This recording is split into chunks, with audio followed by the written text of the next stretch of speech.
Okay. Magandang hapon po guys. Mag-unbox po tayo ngayon ng order kong grass cutter. So, check natin kung okay siya, kung may sira o wala. Okay, so, umpisa na. Matulog natin.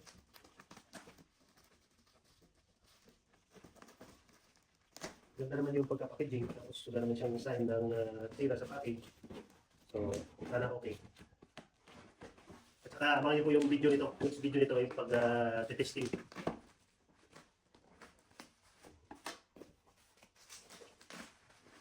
Lamig tayo.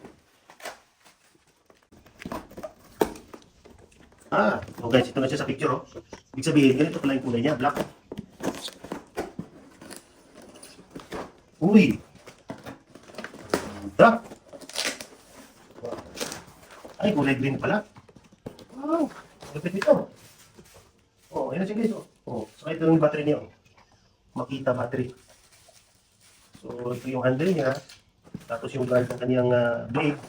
Ito yung blade, may plastic blade, may steel blade. Tapos charger, yung battery. Kaya lang. Okay, diretso na yung battery ng charging. Okay, tapos may dalawang gloves. At saka ito yung pang blade niya para sa kahoy, sa mga damo din. Tapos, siyempre safety goggles. Different safety goggles. Ito na lahat ng niya, may warranty card. So, check lang natin kung gumagana yung battery. Kasi dapat talaga pag mga bago ganito na yung battery, unang dating, i-charge mo agad ng sa full. So, tayo lang natin kung gumagana siya. Message ba ito? Diretso nga ito. Ayos. Pakita mo dito.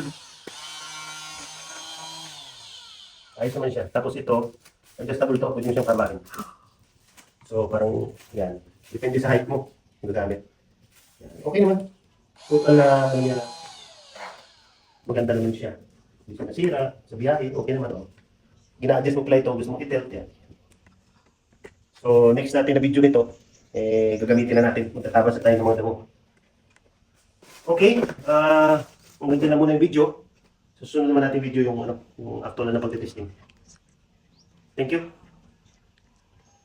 Maraming salamat po sa panonood ditong video unboxing ng grass cutter natin na na-order online. At saka huwag pong kalimutan at saka sana po ay mag-subscribe kayo, mag-like sa Marinong Dax para sa mas marami pang mga video na gagawin natin.